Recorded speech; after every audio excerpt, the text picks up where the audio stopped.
자기 성찰. 내가 지금 어디 서 있습니까? 어디로 나아가고 있습니까? 스스로 돌아봐야 됩니다. 그리고 한 가지 더. 우리가 예수님 안에서 그 길을 봐야 됩니다.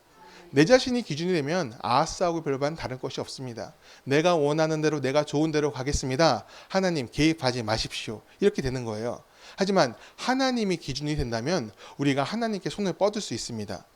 그분을 따라서 그 은혜의 길을 따라서 하나님의 우리 삶에 개입해 달라고 요청할 수가 있습니다. 우리가 그 요청할 수 있는 믿음의 자녀가 되기를 바랍니다. 오늘 우리에게 주시는 주의 말씀은 이사야서 7장 12절부터 16절의 말씀입니다. 한 목소리로 함께 봉독하도록 하겠습니다. 아하스가 이르되 나는 구하지 아니하겠나이다. 나는 여호와를 시험하지 아니하겠나이다 한지라. 이사야가 이르되 다윗의 집이여 원하건대 들을지어다. 너희가 사람을 괴롭히고서 그것을 작은 일로 여겨 또 나의 하나님을 괴롭히려 하느냐. 그러므로 주께서 친히 징조를 너에게 주실 것이라. 보라, 처녀가 잉태하여 아들을 낳을 것이요 그의 이름을 임마누엘이라 하리라. 그가 악을 버리며 선을 택할 줄 알 때가 되면 엉긴 적과 꿀을 먹을 것이라. 대저 이 아이가 악을 버리며 선을 택할 줄 알기 전에 내가 미워하는 두 왕의 땅이 황폐하게 되리라. 아멘. 예수님은 우리를 위해 이 땅에 오셨고 죽으셨고 부활하셨습니다. 여러분 믿으십니까? 이것이 복음이고 진리입니다. 하지만 우리를 위해 오셨다. 이 사실보다, 이 진리보다 더 중요한 것이 하나 있습니다. 그것이 무엇이냐? 우리가 구원을 요청해서, 우리 인간들이 구원을 요청해서 예수님께서 오신 것이 아니라 예수님이 오신 것은 하나님의 뜻이라는 겁니다. 하나님이 구원을 정하셨습니다. 뜻하셨어요. 사람이 구원을 요청하지 않았는데 하나님께서 구원을 결정하셨어요. 그건 예수님은 인간의 뜻을 이루기 위해서 오신 것이 아니라 하나님의 뜻을 이루기 위해서 이 땅에 오셨습니다. 원하지 않았는데 이 구원을 주신 거예요. 이것을 우리는 어떻게 이해를 해야 될까요? 오늘 본문은 하나님께서 왜 그런 결정을 하셨는가, 그것을 이해하는데 좀 도움이 될 수 있을 것 같아요. 남유다는요, 북이스라엘과 아람 군대의 공격을 받습니다. 그때 왕이 오늘 본문에서 나오는 아하스입니다. 예루살렘이 포위되고 이 항복을 해야 되냐 말아야 되냐, 그런 절체절명의 위기의 순간을 맞이했습니다. 이 남유다의 왕인 아하스는 이 외세의 도움에 의지해서 이 어려움을 벗어나려고 합니다. 그 나라가 어디냐? 그 외세가 어디냐면 아수르라는 나라예요. 그런데 그때 선지자 이사야가 이 아하스 왕 앞에 나와서 제동을 겁니다. 외세를 의지하지 말고 하나님을 의지하라. 이렇게 얘기해요. 주님께서 너를 도와주실 것이다. 그러니까 징조를 구하라고, 기도하라는 뜻이죠. 기도해서 증거를 받으라고 얘기를 합니다. 왜 이런 말씀을 주셨을까? 이미 하나님께서 구원하기로 결정하신 겁니다. 그 남유다를, 또 아하스 왕을 주님께서 구원하기로 결정하신 거예요. 그러니까 구하기만 해라. 그럼 뭐 구원 받을 거야. 이렇게 이사야가 얘기를 하고 있는 거예요. 염려하지 말고 하나님 의지하라. 그 메시지를 전한 것이죠. 그런데 여기서요, 이 아하스 왕이 아주 이상한 소리를 합니다. 12절 말씀 함께 같이 읽겠습니다. 아하스가 이르되 나는 구하지 아니하겠나이다. 나는 여호와를 시험하지 아니하겠나이다 한지라. 아멘. 우리가 방금 읽은 이 말씀 어떻게 들리십니까? 아하스의 이 말이 어떻게 들리십니까? 내가 어찌 감히 전능하신 하나님을 시험합니까? 이렇게 겸손하게 들리십니까? 그런데 이 아하스의 이 말은요, 뭔가 자신을 낮추는 것 같지만 그 내용을 뜯어보면 낮추는 말이 아니에요. 겸손한 말이 아닙니다. 하나님을 의지하지 않겠다 선언한 겁니다. 마이웨이라고 하죠. 나는 나의 길을 가겠다. 내 인생의 주인은 나 자신이니까 내가 원하는 대로 갈 것이다. 이사야, 당신 나한테 뭐라고 하지 마십시오. 이렇게 얘기하고 있는 거예요. 더 이상 하나님을 의지하지 않겠다. 이게 아하스의 결정입니다. 우리가 방금 이 말씀에 그 뜻이 담겨 있어요. 하지만 정작 아하스가 택한 길은, 그 마이웨이라고 하는 나의 길은 결국 자기가 처음에 뜻한 마음대로 가는 거예요.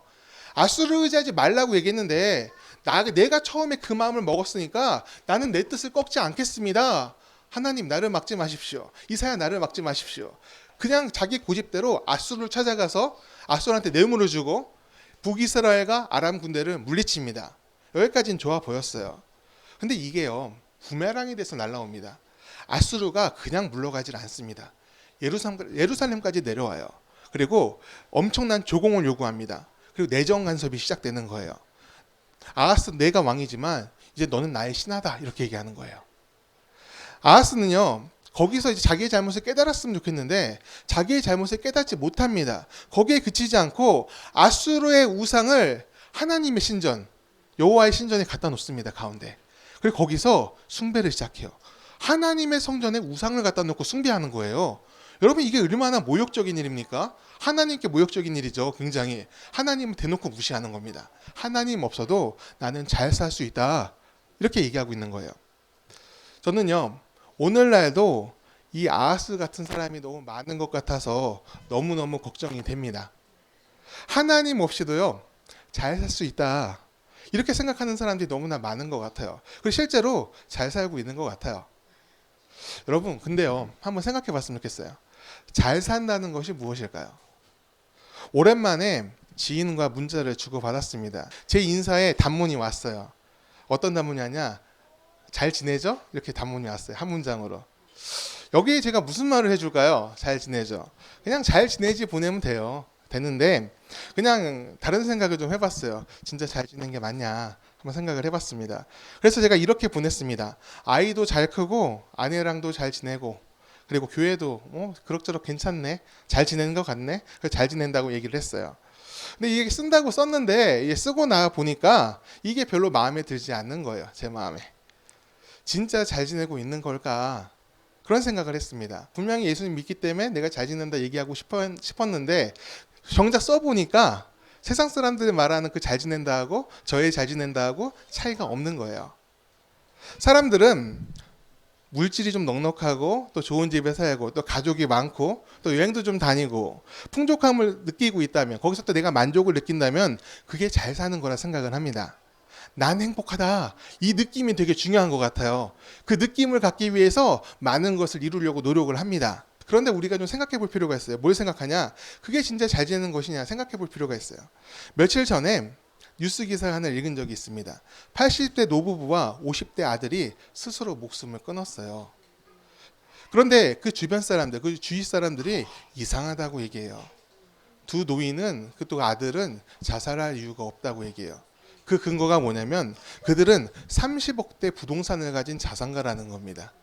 30억이 있는데 왜 죽어요? 이런 뜻으로 얘기하더라고요. 돈이 많으니까 자살할 이유가 없다? 그게 과연 이유가 될까요? 사람이 목숨을 끊는 건 여러 가지 이유가 있죠. 근데 세상 사람들의 시선이 그런 겁니다. 넉넉한데 잘 사는 것 같은데 왜 목숨을 끊어? 그렇게 쳐다보고 있는 것입니다. 삶을 포기하는 것은 이 돈이 문제가 될 수 있어요. 돈이 부족함, 가난이 문제가 돼서 그 목숨을 끊는 데까지 갈 수는 있습니다. 하지만 그게 이유가 되진 않습니다. 죽는 것이 사는 것보다 낫다. 차라리 죽고 말지. 이 생각이 들 때 목숨을 끊게 되는 거예요. 곧 소망이 사라지면 목숨을 끊는 겁니다. 반대로 소망이 있으면 살게 되는 거예요. 소망이 있느냐 없느냐 그거 되게 중요합니다. 우리 삶 가운데 고난이 있어도 내 마음속에 우울함이 찾아와도 내 안에 소망, 그 소망이 있다면은 우리가 이 세상을 살 수 있는 이유를 갖게 돼요. 삶의 소망이 있어야 삶을 지탱하고 버티고 이겨낼 수가 있습니다. 우리에게 그러면 어떤 소망이 있어야 됩니까? 우리 특히 예수님 믿는 사람들이잖아요. 그렇다면 우리 대림절을 맞아서 우리에게는 어떤 소망, 변치 않는 소망이 우리 안에 있어야 되겠습니까? 우리에게 소망을 주시는 분은 누구십니까? 여기서부터 시작을 해야 돼요. 우리한테 소망을 주시는 분은 바로 예수 그리스도입니다. 이게 바뀌면 안 돼요. 왜냐하면 우리 주님이 마르지 않는 샘의 근원이니까요. 우리가 잘 산다는 것은 하나님이 우리의 삶에 함께 계실 때입니다. 하나님 때문에 내가 웃을 수 있고 또 하나님 때문에 눈물 흘리기도 하고 하나님이 나를 사랑하시고 나도 하나님을 사랑하고 있을 때 우리가 잘 산다고 표현할 수 있는 겁니다. 하나님 없이는 난 한 걸음도 앞으로 나갈 수가 없습니다. 이 고백이 우리 입에서 나올 때 우리가 비로소 잘 산다라고 얘기를 할 수 있는 거예요. 하나님과 동행함을 행복이라 말할 수 있는 믿음의 사람들이 되기를 간절히 축원합니다. 아하스가 하나님을 시험하지 않겠다 그러면서 이 징계받을 이유를 쌓고 있는 거잖아요. 그 구약성경 보면 이러다가 징계받은 사람 많잖아요. 그런데 이때 하나님은 아하스한테 어떤 선택을 하셨을까요? 우리의 경험상 무섭게 징계를 내리실 것 같은데 좀 다른 말씀을 하세요. 우리 14절 말씀 한번 읽어보겠습니다. 그러므로 주께서 친히 징조를 너희에게 주실 것이라 보라 처녀가 잉태하여 아들을 낳을 것이요 그의 이름을 임마누엘이라 하리라. 아멘. 익숙한 말씀이죠? 네, 많이 우리가 읽었습니다. 듣기도 하고요. 마태복음에서 가브리엘 천사가 예수 탄생을 예고하면서 요셉한테 전한 말씀하고 같은 말씀입니다. 하지만 이 말씀은 오늘 본문의 말씀은 요셉한테 한 것이 아닙니다. 아하스 들으라고 하는 거예요. 심판받아야 되는데 분명히 징계받고 되돌아올 때까지 두들겨 맞아야 되는 것 같은데 그게 아니라 하나님을 의지하지 않겠다고 말하는 내 멋대로 살겠다고 말하는 그 아하스한테 징계 대신 은혜의 말씀을 주신 거예요. 여기서 그럼 우리는 어떤 하나님의 마음을 읽을 수 있겠습니까? 그럼에도 나는 너를 버리지 않을 것이다. 너를 붙잡을 것이다. 그 얘기를 지금 주님께서 하고 계십니다. 이상하게도 하나님은 이 순간에 구원을 결정하셨어요. 심판이 분명히 떨어져야 될 것 같은 순간인데 하나님을 의지하지 않고 우상을 의지하고 하나님의 뜻과는 반대로 가고 있는데 뭔가 되돌림을 위해서 징계가 떨어져야 되는 그런 순간인데 그 순간에 구원의 메시지를 전하고 계시는 거예요. 임마누엘, 하나님이 우리와 함께 하신다. 이 뜻이잖아요. 이 약속은 기쁘고 좋은 날에 주어져야 될 것 같습니다. 하나님이 우리와 함께 하신다니까. 그런데 이 말씀은 가장 굳은 날, 어둡고 태풍이 부는 것 같은 인간이 죄로 가득한 그 순간에 하나님께서 하신 선언입니다. 그럼에도 나는 너희와 함께 하겠다. 너희를 버리지 않겠다. 그렇게 얘기하고 계시는 거예요. 이 말씀은 아하스에게도 주어졌고 예수님 시대에 사는 사람들에게도 주어진 거예요. 악이 가득 찬 순간에 사람들 입에서 악을 내뱉고 행동에서 악을 저지르고 있는 그런 순간에 은혜의 말씀을 우리한테 주신 거예요. 그리고 오늘 사는 우리에게도 동일한 말씀을 주십니다. 악이 관영하는 이런 세상. 오늘날가 너무나 어둡지 않습니까? 다들 절망을 얘기하잖아요. 힘듦을 얘기하잖아요. 그리고 악한 사람이 지혜로운 것 같은 이런 세상 아닙니까? 이런 순간에도 임마누엘의 하나님을 얘기하고 계세요. 예수 그리스도의 은혜를 우리한테 얘기하고 계십니다. 그럼에도 내가 너희를 포기하지 않을 것이다. 너희를 내가 붙잡을 것이다. 구원할 것이다. 그렇게 메시지를 주고 계십니다. 아기 예수님이 탄생할 때 그 자리에 초대받은 사람들이 있었습니다. 들판의 목자들이죠. 그들이 초대를 받았습니다. 뭐 여기 동방 박사들도 있었지 않나 이렇게 물어보면은 저 할 말이 있어요. 그들은 초대받은 사람들이 아닙니다. 최소한 공식적인 초대받은 사람은 아닙니다. 그냥 별 보고 따라왔지. 천사가 나타나가지고 뭐라고 얘기한 건 이 목자들밖에 없어요. 공식적인 초대를 받았습니다. 여러분, 그런데 왜 하나님께서는 이 목자들을 초대하셨을까요? 우리가 생각할 땐 되게 좋은 직업인 것 같잖아요, 목자. 왜냐하면 교회에서 말하는 목자는 양들을 지키고 성도를 또 이끌고 이런 비유를 많이 하잖아요. 목자라는 걸 되게 좋은 이미지예요, 교회에서. 근데 이 시대는 그렇지가 않아요. 목자는요, 그 시대의 극빈층입니다. 아무도 하지 않으려고 하는 일이에요. 3대 업종입니다. 힘들게만 하고 돈은 못 버는 겁니다. 이들이 돌봤던 양은 그 주인이 이들이 아니에요. 다른 사람입니다. 그들한테서 수작을 받아가지고 대신 쳐주고 있는 거예요. 여러분, 이때는요, 그 양들이 목초지를 찾아다니지 않습니까? 양떼를 몰고 다녀야 되는 겁니다. 어느 한 곳에 머무는 게 아니라 돌아다녀야 되는 거예요. 밤에는 양떼를 모아서 들판에서 재워야 되는 겁니다. 그때 들판에서 재울 때 목자들은 어디 있을까요? 그 양떼 사이에 있어야 되는 거예요. 들판에서 노숙하고 있는 겁니다. 이게 어떻게 좋은 직업이 돼요? 너무나 힘든 직업입니다. 괴로운 직업이에요. 그런데 들판에서 그렇게 힘들게 자고 있는데 일하고 있는데 그 순간에 천사가 나타났습니다. 천사가 나타나서 메시아가 나셨다. 그러니 너희가 그 자리에 가서 그를 환영하여라. 이렇게 얘기하고 있는 거예요. 이 초대는 어떤 초대일까요? 저는 위로의 초대라고 얘기하고 싶어요. 아무도 돌아보지 않고 모든 사람들이 천시 여기는 그런 사람들한테 하나님의 천사가 찾아가서 구원의 소식을 전하는 거예요. 너희가 가서 그를 환영하여라. 세상 사람들 아무도 몰랐습니다. 예수님이 오신 줄. 근데 그들은 알았어요. 그들은 알고 거기 가서 그들을 환영했습니다. 예수님을 환영했습니다. 그 환영의 자리에 초대받은 이유는 그들이 사회에서 소외받는 약자였기 때문이에요. 사회적 약자였기 때문입니다. 왜 약자들이 초대를 받습니까? 가진 자들은 교만하고 약자들은 겸손해서 착해서 초대를 받습니까? 저는 아니라고 생각해요. 약자 중에서도 악한 사람이 너무 많거든요. 그 성경 안에서도 그런 사람 몇 명 나오지 않습니까? 여러분, 야곱이요, 착한 사람입니까? 저는 야곱이 착한 사람 같지 않습니다. 형의 그늘에 있었지만 이 야곱은요, 성공을 위해서 물불 가리지 않습니다. 분명히 둘째라서 이 후순위가 되잖아요. 많은 것을 잃어버리는 사람은 맞아요. 약자인 건 맞는데 이 사람은 강자를 꺾기 위해서, 그 형을 꺾기 위해서 모든 수단을 다 동원합니다. 아버지도 속이죠. 삼촌도 속이죠. 그리고 심지어는 자기 아내들도 차별을 하는 사람이에요. 첫째 아내, 둘째 아내 그러면서 차별하는 사람이에요. 이 사람이 어떻게 그 착한 사람이라고 말할 수 있겠습니까?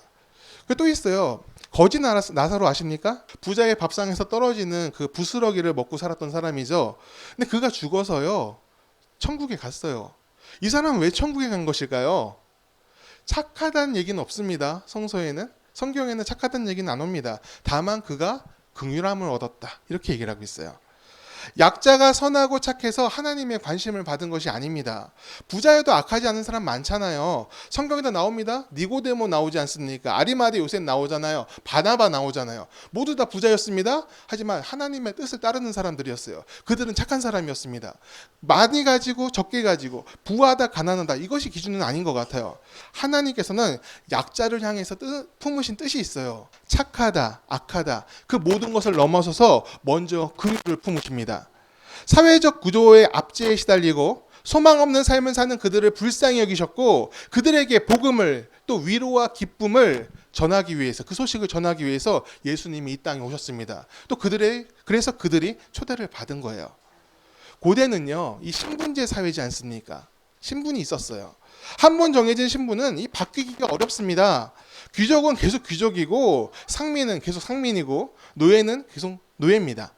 이 계속 세습되는 것이죠. 부도 신분도 세습돼서 이 피라미드 같은 구조에서 위에 있는 사람이 모든 것을 갖고 지배하고 착취를 합니다.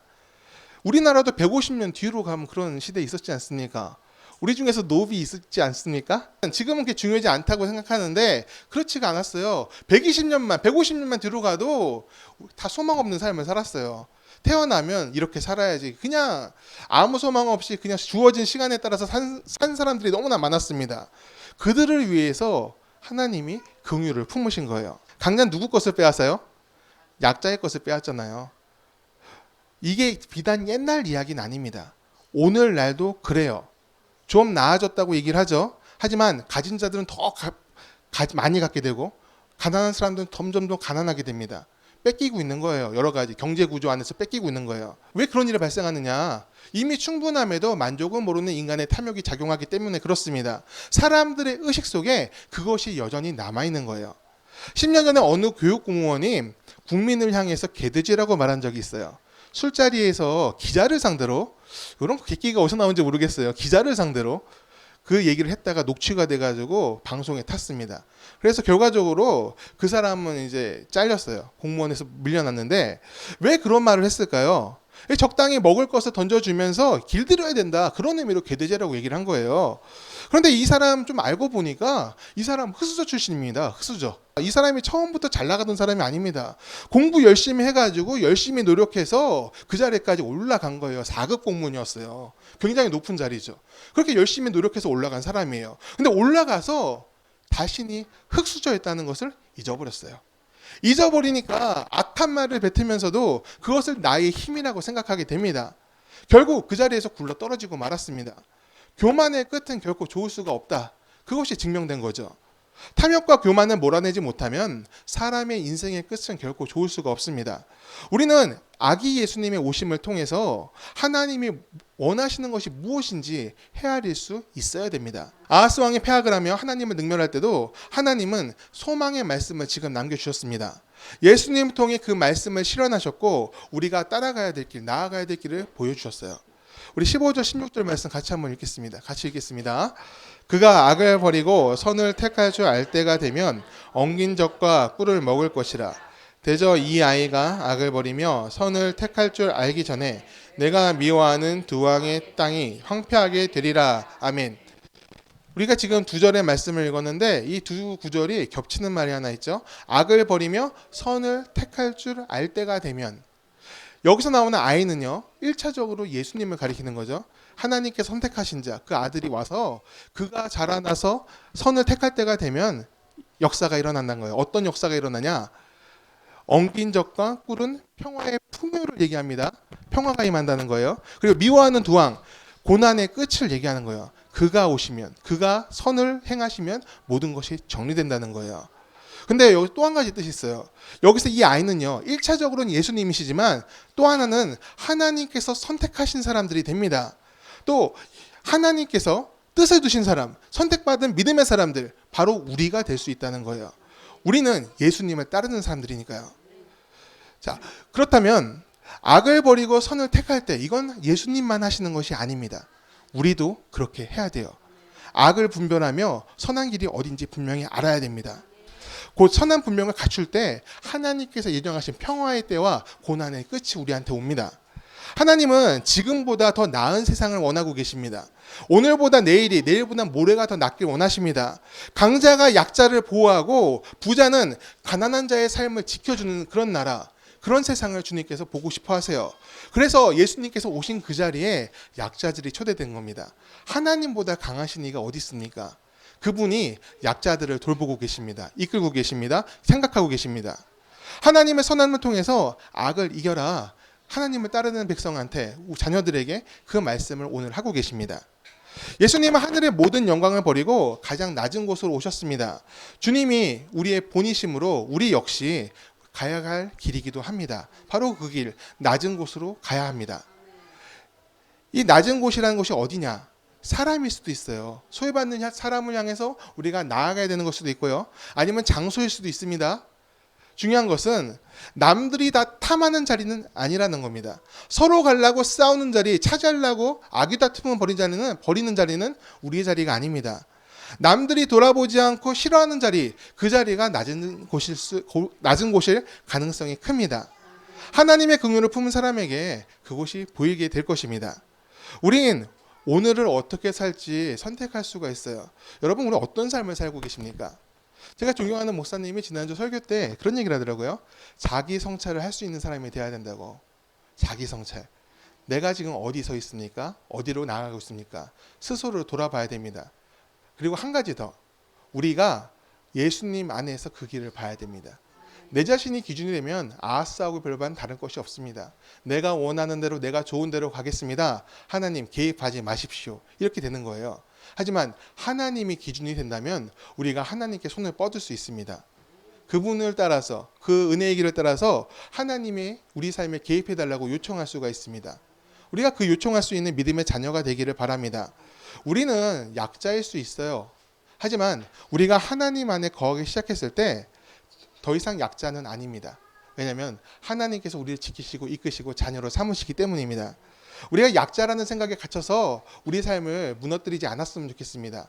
하나님 안에서 강함을 기억하면서 그분의 뜻이 우리의 삶에서 이루어지기를, 또 하나님의 뜻을 깨닫는 은혜가 우리에게 있기를 소망합니다.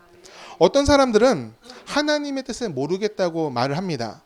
하지만 저는 어떻게 모를 수 있냐고 말을 하고 싶어요.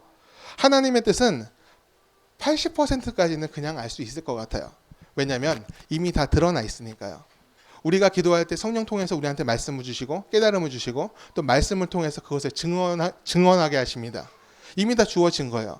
우리가 따르기 싫어서 모른 척하고 있는 것일 뿐 이미 우리에게 주어졌고 우리는 기도와 말씀 안에서 그 뜻을 바로 알 수가 있습니다. 내 뜻이 이루어지는 것을 은혜라 말하지 말고 하나님의 뜻이 이루어지는 것을 은혜라 말해야 합니다.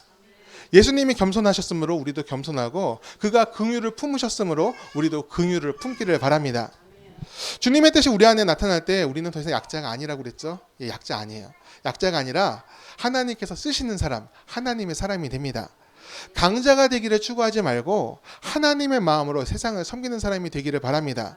이 대림절을 지키면서 아기 예수로 오신 그 예수님의 마음, 하늘의 모든 영광을 버리고 이 땅에 스스로 내려오신 낮은 곳으로 마국간으로 오신 그 예수님의 마음을 우리의 마음으로 품기를 간절히 축원합니다.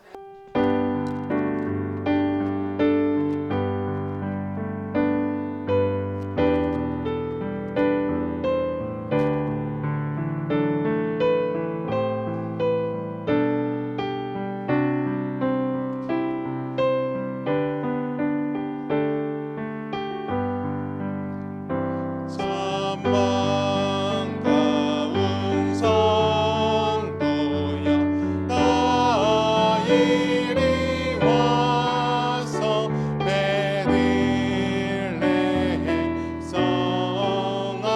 전에 가봅시다.